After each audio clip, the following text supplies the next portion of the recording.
Welcome back to the COS Business Podcast. We're sitting here with Gilbert Smith, owner of not Vehement. I'm the owner of Vehement. Owner of Victory MMA, a fellow of V letter word. This is your second time on the show. Yeah. You came on when we were kind of in the beginning of the show. I mean, you could consider this the beginning still.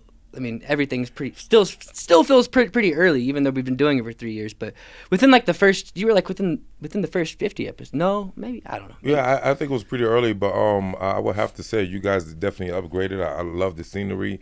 You got more people helping out now. Yes.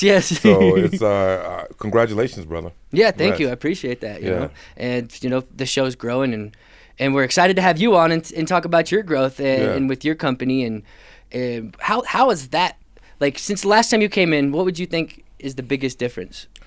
Oh, man, a couple of things. For one, I mean, honestly, it's the same constant grind, right? Like, when you're running a business, you feel like you take a couple steps forward and a couple of things happen, you take a couple steps backwards, and you got to keep running in this vicious cycle. But I don't think a lot has changed in the grand scheme of it, because fighting is fighting. People are training. I got new members coming. Some people leave, especially being in a military town. But as far as like myself personally, now that my son is fighting, that's something totally different than before. I'm a father again. That's something totally different than before. And I think I'm settling deeper and deeper into retirement as no longer fighting and more focusing on coaching. And I think before I was probably thinking maybe I could get one or two more fights, and now it's like I'm not gonna fight. So yeah, same thing, just a different day. Completely, like no more fighting. You're done. Yeah.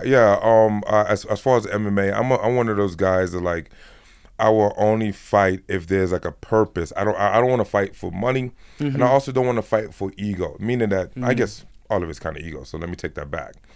Meaning that if I was fighting and I was gonna win and have a chance to fight back in the UFC and fight with the best fighters in the world, then I would do it. What I don't want to do is fight in these local regional shows, fight a bunch of tough guys, not make any real money, and is doing it just because I want to like take punches to the face, which is stupid to me. The thing is this, I'm 41. The UFC is not going to sign a 41-year-old fighter. It's not going to happen. No matter who I beat or how many wins I have. And these regional shows is not going to pay a lot of money. So what will happen is that I will fight a really tough kid making a come up. If he beats me, he makes it.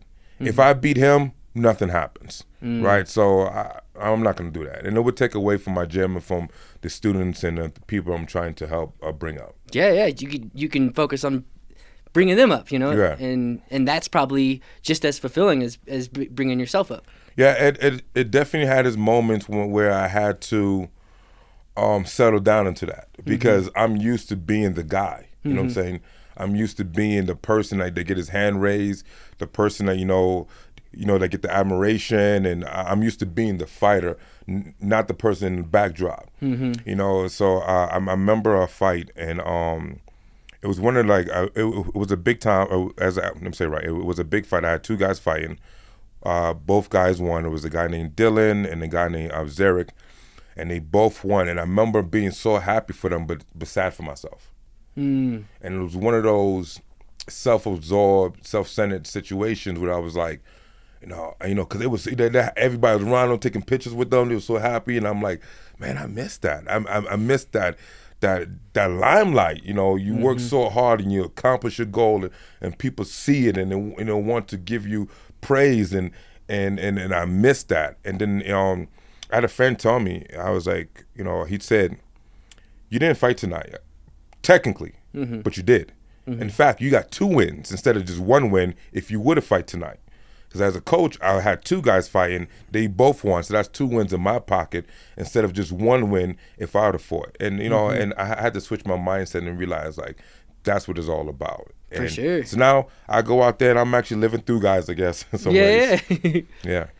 We'd like to take a quick break to thank our sponsor, Planet Duct. Let me tell you what, these guys, they've got some powerful equipment. Their fleet of air duct cleaning trucks are equipped with some of the most powerful vacuums you've ever seen. I mean, these whole trucks, the entire truck is one giant vacuum itself. With their expertise and equipment, they not only get the job done, they get the job done right to maximum efficiency. And you don't want to be breathing in nasty air from having dirty air ducts or having inefficient airflow, so get your ducts clean with Planet Duct right now. Visit planetduct.com. If you're from Colorado Springs, then you've probably seen our next sponsor driving up and down Academy or at any of their other 3 locations here in Colorado Springs and in Pueblo.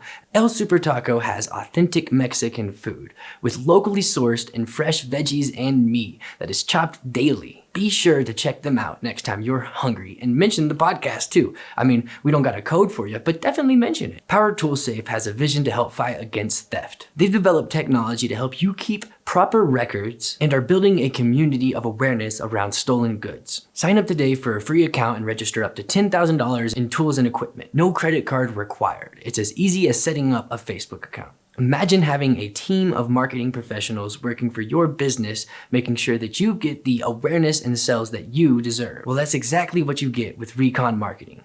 With up to 35 plus years in experience and 10 million plus in managed budgets, they know exactly what it takes to put you on the radar. And our final sponsor is my company, Vehement Visuals. We produce videos with passion and strong meaning. Our goal is to innovate and push the boundaries of what's possible when it comes to creating powerful visuals that drive results, whether that be in business or in life. We have the production power to produce any kind of visuals you want, from documentaries to YouTube videos to social media content, commercials that are designed for television, 3D animations, and so much more. That's good. So let's rewind it back just so some of our viewers who might not know you, Gilbert. Tell us a little bit about like your background story, what got you into MMA, and then a little bit about your career, because I'm a big fan of the UFC. I followed your career, but a lot of folks watching, they might not know, you know. Yeah, obviously my name is Gilbert Smith. Most people know me because I was in the Ultimate Fighter season 17 and season 25 with John Jones and Chael Sonnen. I was on John Jones' team, and with TJ Dillashaw and Cody Garbrandt, I was on the TJ Dillashaw team. That was season 25. Fought in Bellator. I was the RFA welterweight champion. A little bit about my accomplishments aside of that: I'm a second degree Brazilian Jiu-Jitsu black belt. I'm a Thai boxing crew under Master Tori. I got a master's degree. I got a bachelor's degree in exercise science. I got 2 master's degrees. I got my master's in business. I got a master's in project management. I've owned Victory MMA since 2009. And prior Army, that's where it starts, right? I wrestled in high school. I had an opportunity to wrestle in college for 1 season. But a lot of it started in the Army just with discipline and learning how to attack my goals. And because I joined the Army when I was 17 years old, right? So I was so young that my mother had to sign me in. Yeah. So I became a man in the Army, and I learned discipline and how to how to have test of fortitude and deal with adversity. And then from there, I was stationed all over. I met a lot of great people, a lot of with the Army combatives and things like that. And that always kind of sparked that interest, being that I used to wrestle. But then it really started when I started doing capoeira, which is like a Brazilian martial art. It looked like break dancing and fighting at the same time. And I've been around a few Brazilians because of that, and that got me into jiu-jitsu, which kind of spoke to me because I wrestled. And then from there, I got stationed on Camp Victory. Well, let me say right. I got out the Army. And I got deployed as a civilian to Camp Victory in Baghdad, Iraq. I was there for 3 years. And for 3 years, I was making a lot of money, saving up, but I was also training with a bunch of different people from all different levels, all different martial arts, from Thai boxing, from jiu-jitsu, wrestling, sambo, everything. And that really kind of sparked my idea. I wanted to do 2 things from there. I wanted to have my own gym, and I wanted to fight and compete. Now, as I was working there, I was in the IT world. I did secure comms. I had a top secret clearance. I was working behind a computer. I made sure that the Joint Chief of Staff was able to communicate on a top secret level, which sucked. I hated it, right? Because it was I felt like a nerd. I wasn't doing anything. I was like, what do I want to do? I was like, you know what? I want to train. I want to fight. So open up a gym. And I just focused all my efforts into that. Long story short. I know it's a long story. Yeah. And you had a kid during all that too, right? No. Okay, no. I had a kid right before that. Before that, yeah. Before that. Matter of fact, I had kids before that. Yeah.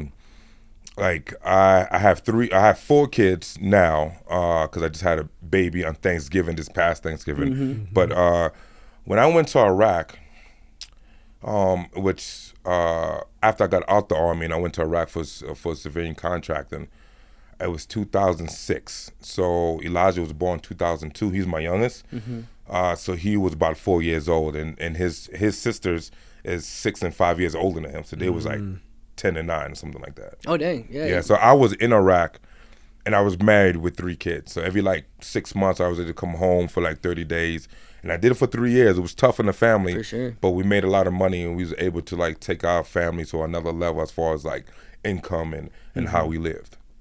Yeah, that helped you get Victory MMA then too, like the savings that you got as you said a civilian contractor overseas, correct? Right. So I used that money to I used that money to travel, right? So I went to Brazil, training Jiu Jitsu. That's awesome. I went to Thailand, training kickboxing. I went to Amsterdam, trained with the Dutch with the Dutch fighters. I went to all over the states, trained in Vegas, Miami, California, New York. I met so many fighters, so many coaches. And so that money gave me the opportunity to get experience and to learn. And so 2 things happened for that. One, Camp Victory. I love the name Victory. It just made sense to me. I was in Camp Victory for 3 years. So when I thought about a name for a gym, I was like, Victory. And then when you compete, you want what? A victory, right? So I went with that. And 2, like I said, it did give me the money and the resources to like start and open up a gym. Yeah, talk about. I mean, so it's been kind of full circle with you. You have a son who's just got his pro card, right? Not that long ago. Yeah. He made his pro debut in September. He beat that guy in the second round, and then he had his second fight in December. We now looking to have his third fight March 24th. Golly. Yeah. How's that been? You know, like you're talking about in the beginning of this episode about like kind of transitioning from like the fighter to the coach, and I mean, especially like being the coach of your own son. I'm assuming that's got some mixed feelings in there, huh? It definitely does. I mean, I get super nervous for all my guys that fight. Like all these guys, I love them so much. Like when they go out there and they compete, I feel every blow. Like, and it's like if they lose, I feel like I lost. You know what I'm saying? If they win, I feel like I win. Obviously, so. It's so much invested into these guys. Cool, because we don't just like train. We like a family. At Victory MMA, we are family. You know, it's so. And in fact, I tell these guys, I spend more time with them than I actually do with my family. You know, before my son started fighting, like I was spending more time with my fighters like Dylan and Z and a whole bunch of other guys than actually being home. So, but yes. Having my son fight, it is another level because he represents me in a deeper level. Like he's my blood. He has my last name. He like at the end of the day, I had fighters come and go. Some fighters stay with me and they stay as long as they can. Life happens. Maybe they got to move. Maybe they got to leave. Maybe they quit. Maybe they don't like it. Well, I don't know, whatever. But my son will always be my son. You know what I'm saying? He's always going to be there. So this way a little bit more pressure on me to make sure that he's very well prepared. And sometimes it's tough to even see your son take a punch. You know what I'm saying? Like it's still your son. You know, so it's a lot. Do you think it's more So what would you think? Are you more nervous you going in, or versus like your son going in, or your fighters going in? Like what are the nerves? What's the difference between the nerves of being in the octagon versus someone that you're coaching going in there? Yeah, I mean, all of it makes you nervous, right? But definitely having my guys fighting, it's so cliche because every coach says this, and it's so true though. It's definitely way more nervous when your guys fight than you fight, because in all reality, you learn one thing as a coach: when it's time to go, you have no power. Like I coach you, I come up with strategies, we train all day long, but on fight night, like I'm in a backdrop. There's nothing I can do. So I'm just sitting there screaming my head off, and hopefully you would do some of the things we worked on and you would figure it out and win. So it's super nerve-wracking and you have no power. On the flip side, if you're fighting, in your mind, you're like, oh, I'm going to do this, I'm going to do that. I mean, he does this to me, I'm going to do this. You could come up with a game plan to actually make it happen. You have the powers in your hands. So, yes, as a coach, it's way more nerve-wracking because you feel kind of powerless at times. Yeah, most definitely. So you have a lot of fighters you've like legendary fighters that you've like met and talked. I saw on your social media. Didn't you like run into like Justin Gaethje, or who'd you run into? Yeah. Justin Gaethje, I ran into him multiple times. Great guy. He's always, Justin Gaethje is one of those guys that you meet and like, and I would think he doesn't know me. I would think like I'm a nobody. He'd be like, hey, what's up, Gilbert? I'm like, huh. What up, man? He's always like super cool and responsive. Like I like Justin Gaethje a lot. Yeah, he went to UNC too, so he's up there. He was up there in Greeley, right? Right. I mean, he was their first All-American, and he trains in Denver, so Colorado. Although he's from Arizona, but Colorado's like his home. That's true. So, what brought you to like Colorado Springs? I don't know if we learned that part of your story yet. Yeah, Army. Yeah. Like I said, I joined the Army when I was 17 years old. I was so young that my mother had to sign me in, and my duty station is actually a pretty crazy story when it comes to that, because when I was in Fort Gordon, Georgia, and I was doing AIT, which is our school to get your job in the Army, and like I had a class of about 30 people, something like that, and we all graduate. Everybody lined up. I had privates. Here's your orders. Here's where you're going for your first duty station. Germany, for brag. Germany, for brag. Fort Carson, Germany, for brag. And I was a Fort Carson kid, and I was like, wait, all my boys, everybody I know is going to Germany or Fort Bragg. Why am I the only one going to Fort Carson? And I knew nothing about Colorado besides the Denver Nuggets. And I was like, man, I don't want to go to Colorado. It's corny out there. It's like there's nothing out there. Yeah. And everybody kept telling me, like, you got to Colorado, you're gonna love it. You're gonna love it. And I came out and I loved it. The Army is like it really changed my life. And I have to tell you a story about this guy that I met at McDonald's. Like, so when I joined the Army, I was in high school. It was my senior year. I had nothing going on. I failed most of my sophomore year. I had like straight Fs. I had to go to night school, Saturday school, early morning school, just to make up for all the classes that I failed during my sophomore year, because I was running the streets. I was into some things, blase. But anyway, I remember I was like, what I'm gonna do? I was working on McDonald's and I needed something. So the Army recruiter came to me and he said, hey, I could give you something, a future. I was like, cool.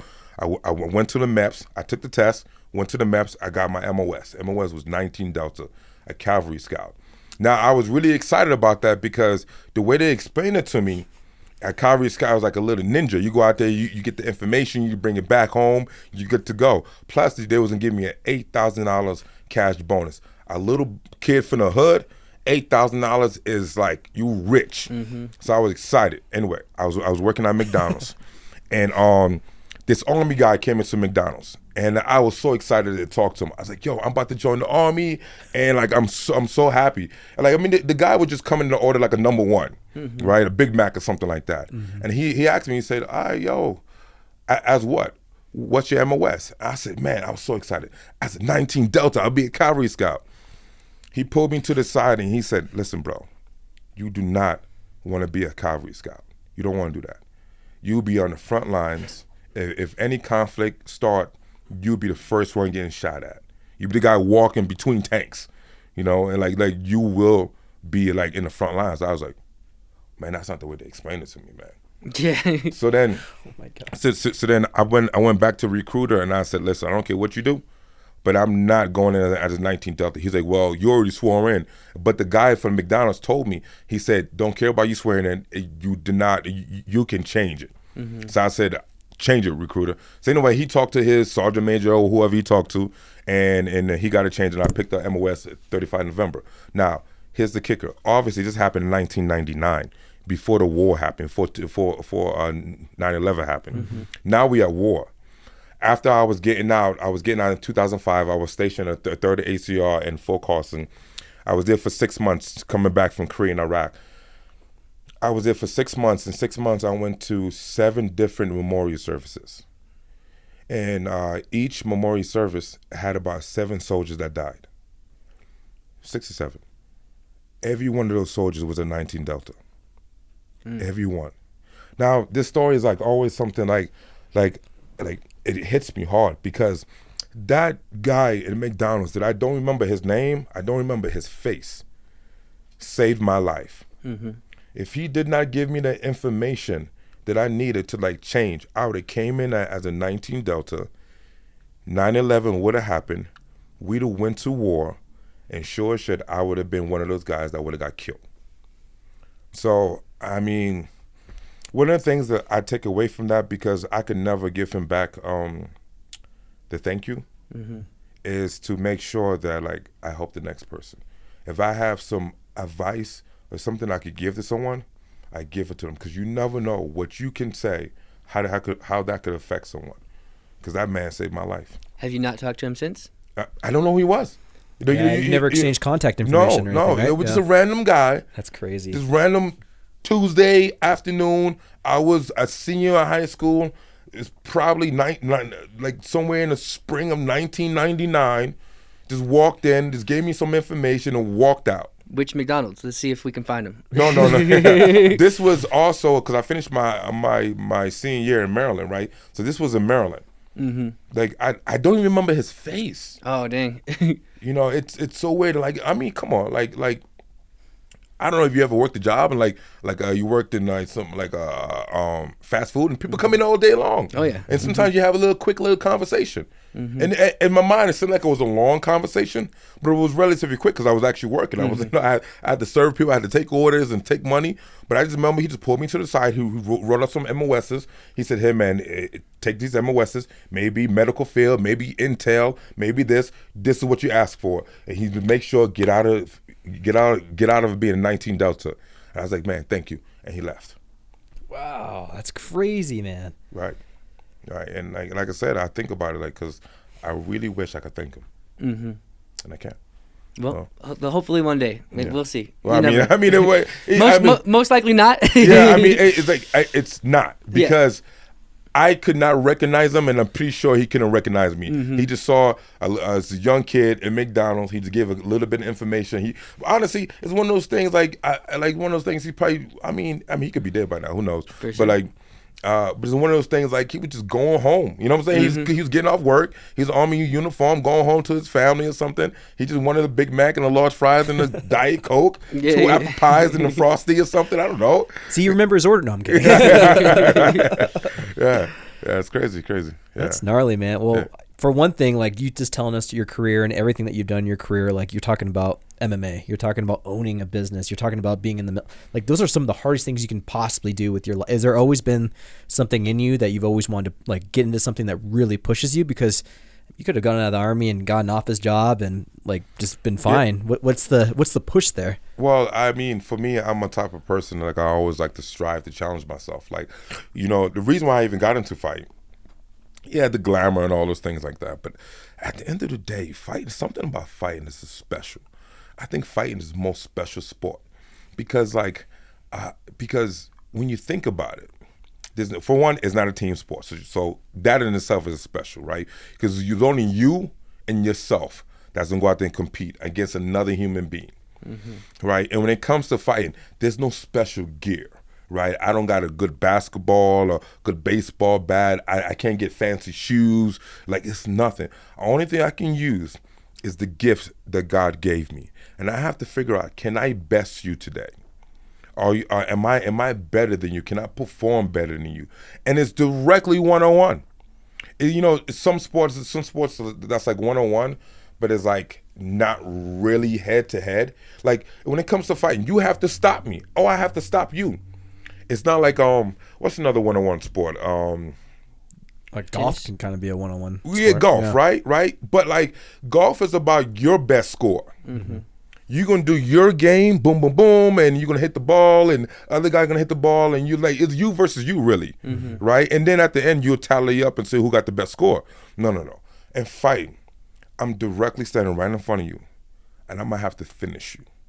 I'm gonna have to use everything that I can muster, everything that God gave me, everything I trained for, to beat you, to stop you in your tracks. And I'm gonna have to do the same thing on the opposite side. It's so one-on-one, and there's something special about that, because at the end of the day, that's where you really learn who you are. I always say every person should get punched in the face at least once. You really understand what type of person you are. man. What's that saying with Mike Tyson? He's like, everybody's got a plan until they get punched in the face. I think it's Mike Tyson. Well, yeah. He said that because like everybody think they know who they are, and when I say punched in the face, I kind of mean literally, but I also mean kind of figuratively. I mean, I don't want people to get punched in the face. I don't know. Maybe some people do need to get punched in the face. I think they should. I don't know. But I will say is when you face such a drastic adversity. Like then you really get to know who you are, because at that moment you have to decide, what are you going to do? Are you going to fight or are you going to flight? You have to make that decision, and you got to be ready for it. And I think a lot of people really haven't faced it. See, people think they face like hard times. They think they have. My life suck. Man, you don't know what suck is. There's always something worse. Always, yeah. You know what I'm saying? And when you face these things, you got to be willing to stand up, not only endure it, because some things you're just gonna have to take the pain. People wondering, why me? Why not you? What's the difference between if it's you or him? Totally. How come this is happening to me? Because it is. It is. You got punched in the face. Let's go. Pack your stuff up. Let's go. Let's work. What are you gonna do? So many times when it comes to fighters, a lot of fighters don't make it not because they're not talented. It's because they can't handle pressure. They can't handle failure. Like I probably said this in your podcast. It's one of my number one sayings. The number one secret to success is failure. And most people can't handle it. They think that like success is, I work hard, I do better. I work hard, I do better. Sometimes you can work hard and still fail. Sometimes you can give it your 100%. Give it everything you have all the resources and still fail. Okay, but what are you going to do then? Are you going to quit? You learn and grow. You come back. You go ups and valleys, peaks and lows. Let's go, man. Because at the end of the day, you got two choices in life, right? You either quit or you continue. You know what I'm saying? And because you started it, let's go finish it. And no matter how it ends, even if it doesn't work out, you can at least say you gave it your best shot. And most people are just not ready for it. You gotta get punched in the face. Yeah, dude, it's brutal. It's true. And I always say, like, young men, especially young men, because they have all this testosterone and they don't really know how to mature their masculinity. It is important for them to go through things like that. Yeah. Especially with other men, especially when they're around other alpha men. You got to understand as a man how to operate. Yeah. So I think, and that's why I love MMA gyms and men and women to go to MMA, because it's the whole, like you said, when you face adversity, you really do find out who you are. It's so true. The best thing about martial arts gyms, and I love it, man. You come to my gym and you look around, bro, you would think to yourself, man, this is a United Nation. You see Latinos, you see Black, you see white, you see Asians, you see Native Americans, you see people mixed or whatever. You see females and males, young and old, skinny and bigger. Some people that's way more talented. Some people are just not as coordinated. Some people that's new, or the vets, the pros, or amateurs.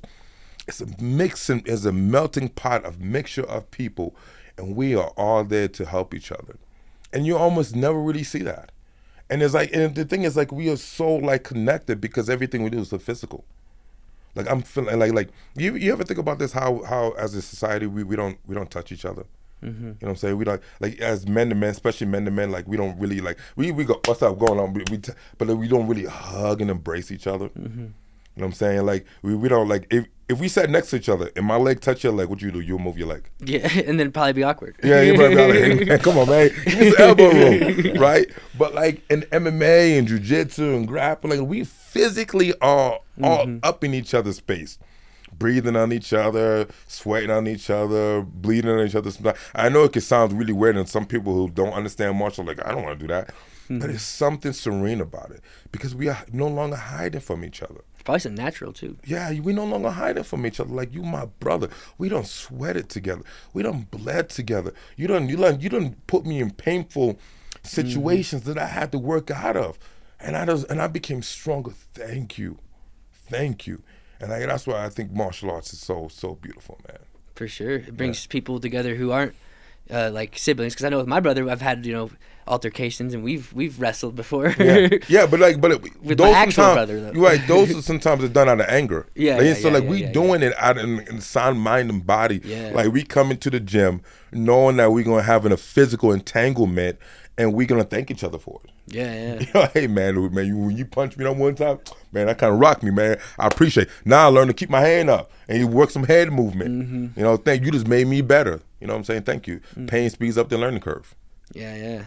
Well, let's talk about it. Let's talk about Victory. I mean, you've been a business owner for, gosh, man, going on 14 years now. Yeah. Talk about some of the tribulations, because again, we're talking adversity. I mean, being a small business owner, we're all small business owners here, and sometimes I feel like we kind of feel like we're isolated and we're the only one going through the shit that most small business owners go through. But dude, it's rough. So is there any key takeaways that you have after being, in business for 14 years that you can share with our audience? Man, being a business owner, I think of being an entrepreneur, I think it takes a special person, right?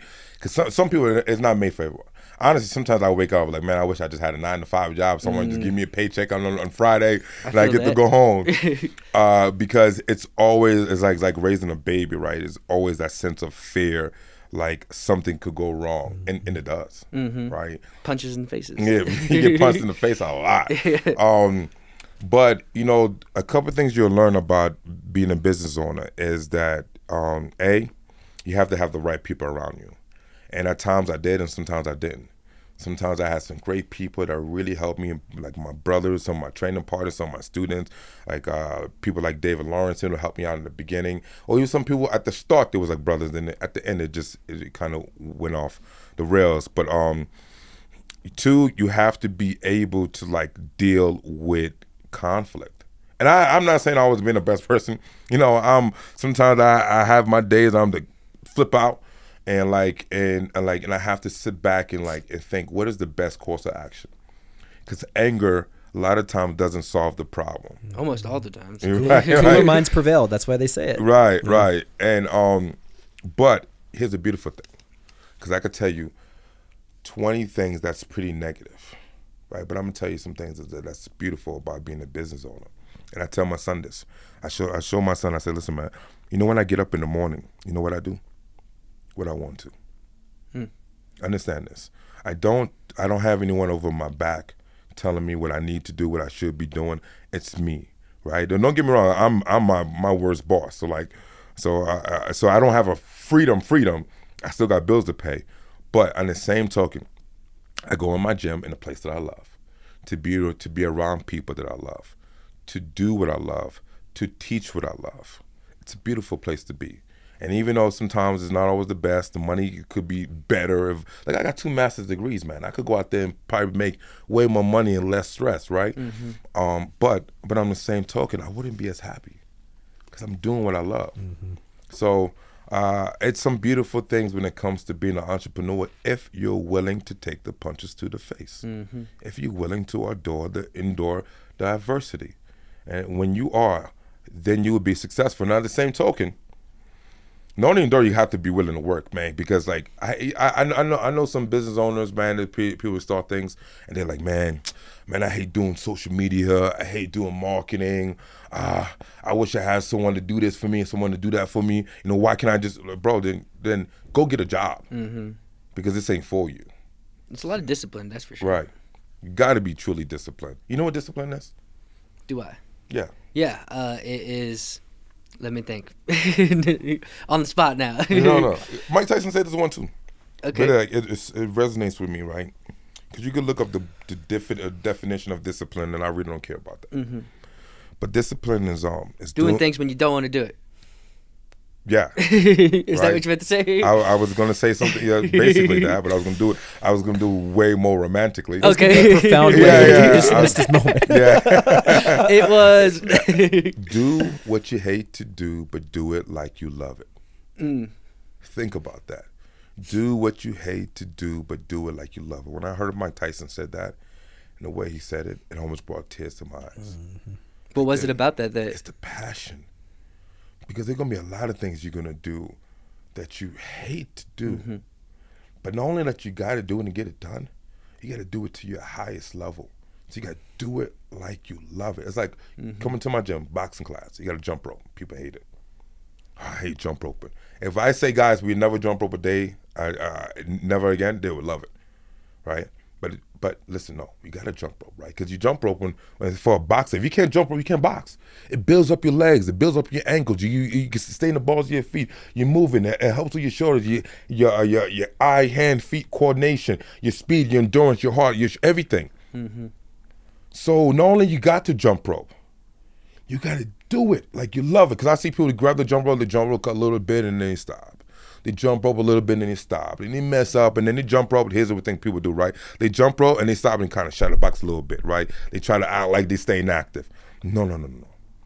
Don't find ways to make it easy. Don't find ways to deviate. That's a sucker way. That's a punk way.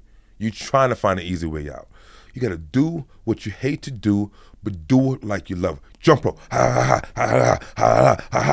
Keep going when it's burning. Keep going, because when you're done, you just became stronger. The results are a lot better. Right. Okay, and I get it. It sucks. It sucks. But you know what sucks even more? Getting your butt whipped, going out there getting tired, not being coordinated, being flat-footed, not having any footwork. Not achieving business goals because you weren't jump roping, quote unquote. Exactly. Use it as a metaphor if you need. Yeah, that's good. Also, I hear a lot from you that you have a lot of gratitude, and I think that's a huge piece to why you've been so successful too, because I find it myself, like it's almost I think it is impossible to be depressed and grateful at the exact same time. Right. There's something to be said about like being grateful for what you have, the moment or whatever it might be. It like cancels out all the other stuff that might be noise, being like, oh, woe is me, I'm the victim, like you were saying before. Yeah, but here's the truth though. Depression, it's a thing. Depression is a thing. I think in everybody's life you're gonna have bouts with depression, and people look at depression. Depression became such a bad word to say. You know, you gotta understand there's difference between being depressed and having a clinical depression. Yeah. Yes. Okay. You know, so let's say your girlfriend left you. Let's say you lost your job. Your dog died. You know what I'm saying? You know, things really happened to you, and you're depressed. It's understandable. You should be depressed. That's a natural feeling. You're dealing with some hard things that's going to attack you emotionally. So you're going to have moments of doubt. You're going to have moments of you just want to be alone and things are sad. But it shouldn't cripple you. And that's the difference, is when you let depression cripple you and you no longer want to push and go forward. Now, clinical depression is when everything is good and you're just depressed. You don't even know why. You got good money, you got good family, kids doing well, you know, everything's going well, and you just can't find yourself being happy. That's when you should go out and seek some, I think you should always seek some help, but that's when you should go a little bit deeper with it. That's a sign, that's a flag, that's your body telling you, your mind and body telling you something's wrong. You should use that as an indicator, I think, because I actually just went through like 2 months of depression, and I was like, I got to change something. Something's not right. There's a reason why I'm feeling this. Like, things are actually going pretty well for me, pretty decent, you know. Yeah. And so it's like something's not right. So I'm just kind of reanalyzing and figuring out what that was and why it was happening. I mean, it could be a chemical thing too, maybe. Well, it's life, right? Because like as a business owner, as a fighter, as an athlete, as a father, boyfriend, whatever, you know, you have those moments of like, man, these things things attack you like in threes. It said one day, like a whole bunch of stuff start hitting you, like, golly, I can't catch a break. But then like you start thinking to yourself, like for me, and I have to flip my mindset. I'm like, you know what, man? I wish I didn't have to go through those things, but at the end of the day, my life don't suck. I'm healthy. You're alive. You know, I'm alive. You know, I have the physical, mental capacity to go turn these things around, even if for the moment I'm going to be in the mud a little bit. It's like that's when depression is like, it's a sense of awareness, and it's okay as long as you're willing to like face those things and not like go into that hole and just kind of like pile on bad things. You know, you can start doing things that shift it in the opposite direction, where you're piling on good things, certain things. Like we've talked on this show before about like keystone habits. You start doing one thing and a bunch of other things start cascading around that you start doing because of that one thing. And one of those things was running daily for me, you know, like just actually doing like 2 miles a day, and not just like if I wasn't able to push myself to do 2 miles, I'd at least go out and do the 2 miles. You know, Well, I tell you, man. When it comes to depression, speaking of it, I think the number one key to depression and anxiety. You know, the difference is, right? Depression is dealing with the past. Anxiety is dealing with the future. But either or is being physical. Yeah. You know, working out. I think if you could bottle up being physical and working out and put it in a pill, it'd be one of the most successful pills out there. You know, sure. It would kill big pharma, and you will be a trillionaire instantly, right? And I think, my opinion is going to be biased, but not only working out, but working out with a purpose. And that's why I like things like martial arts. It's cool to go lift weights. I get it. Everybody wants to get big biceps. You want to look good, and those are the real things. But when you train in martial arts and you're actually learning a real skill, a skill that could one day actually help you out, like to defend yourself, also being competitive with other men or women your size and age, I think there's nothing better that will help combat depression and bouts of anxiety. Because I tell you, when I have my moments, I go in the gym and I'm around good guys and we training together, we boxing, kickboxing, Jiu Jitsu, grappling, MMA, and I leave the gym after a good workout, my clothes sweaty, and I like either I got some good rounds or some bad rounds or whatever. I'm like, whew, I feel a lot better. Whatever I was going through would tend to the intensity die down, and I'm like, I could face this thing. You just gave me an aha moment with what you were saying there. Yeah. I hate exercising. Yeah. But if I was exercising to get better at a skill like martial arts, that would make me like exercising. That's what make my gym, great, man. I had a lot of people that are like, man, I don't want to go to the gym and lift weights. I get it. I was a meathead years ago when I was in the Army. But one thing about being there, you realize that when it comes to lifting weights, you pick a weight up, you put it down. Yeah, it's boring to me. I tell you the reason why I got into jiu-jitsu, right? Like, really, I got heavy into it. I started playing around with it from capoeira, but I got into jiu-jitsu because I went to a school in New York. The instructor, the professor was named Marcelo Garcia, one of the best guys in the world. Sad enough, he's actually dealing with cancer right now. So much love to Marcelo Garcia, and hopefully him and his family is doing well. But anyway, I went to school in New York, and I was really big. I was bigger then than what I am now. And I was grappling with a bunch of people in class, and it was time to open roll. That means you're gonna grab someone and actually go live. And Marcelo, he said, hey, go with that girl. Now I'm like, I don't want to go with that girl. I want to go with all the big guys. Now I didn't say that to him. I was thinking in my head, I didn't say, because I don't want to be disrespectful. But I was thinking I'm gonna hurt this guy. Like, bro, you don't see these guns? I'm gonna hurt this girl. And I went with that girl, bro. And she tapped me out in so many different ways. I don't even know. I was just tapping, let me go. She was choking me out. She was ripping things off. I was like, this girl is good. I got up after that round was done. I went to a locker. I grabbed my bag. I grabbed my credit card. I put it on the counter. I said, sign me up for this. If this little girl, she wasn't a big girl. She probably 120, 130 pounds. Oh, if this little girl could tap me out, I'm like 200 plus pounds, I need to learn this. Mm-hmm. And since then, I have never stopped. Do you think the weight actually gave her an advantage? No. It was worse. It was technique. Yeah. She understood that with her size, she couldn't fight me muscle to muscle. Mm-hmm. She used leverage. She saw the mistakes I was making. She saw the places I was putting my hands and things I was leaving out there. She was a brown belt. At the time, I didn't understand what the belt's color was. Mm-hmm. And it was actually his fiance. And I always think that he did it maybe to humble me. I don't know. But she understood how to use leverage. Mm-hmm. And she beat me. And she taught me more about myself in one round. Another story, how someone randomly changed my life. Yeah. For sure. That's so crazy, man. So what's next now? I mean, you're 14 years, your business seems to be doing really well. Love the location, by the way, off Academy right there. But what's next for you guys now? I'm next for, it's keep building these guys up to, get someone in the UFC and get a champion, It's a constant grind. That's the bad part about the sport is you win, you lose, you take freaking 50 steps backwards. So the pressure to be winning is always there. But honestly, as far as that's my competitive team. But I think my future is to leave a legacy.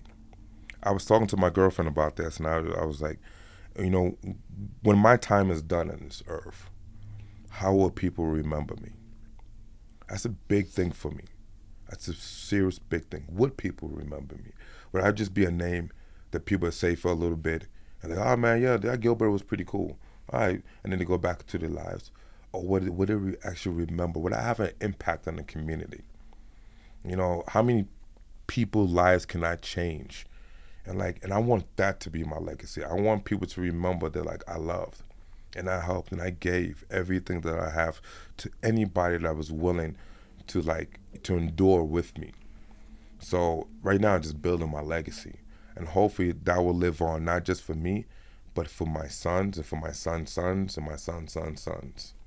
So that's my goal. That's beautiful, man. It sounds like your boys looks up to you a lot. When we had him on the episode, what did we have him on a couple months ago now? I think it was November now. Golly. Yeah, It was December. Yeah. It was before his second fight. Mm-hmm. Yeah, he speaks very highly of you. But one thing I did want to bring up too is I've seen on social you've been talking about this no weight class type of deal.